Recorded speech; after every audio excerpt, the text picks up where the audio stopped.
Haifai mwanamke wa Kiislamu akanyanyua sauti kwa mume wake, haifai. Baadhi ya wema waliotangulia walikuwa wakituambia, wa kike walikuwa wakisema, sisi tulikuwa tukiongea na waume zetu mithili ya nyinyi mnavyoongea na wafalme wenu. Kwa mwanamke anapoongea na mume wake ni mtu anapoongea na rais wake au kiongozi wake mkubwa, vile anavyozungumza naye kwa uslubu laini, ndivyo mwanamke wa Kiislamu anavyoongea na mume wake. Naam, haya ndio maelekezo kutoka kwa Mtume Muhammad alayhi salatu wasalam.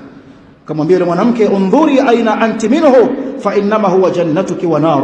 Kuwa makini mwanamke wa Kiislamu, iko vipi nafasi yako kwa mume wako, tazama hilo, lichunge hilo. Alafu akasemaje Rasul? Akasema, mume wako ni pepo yako, mume wako ni moto wako.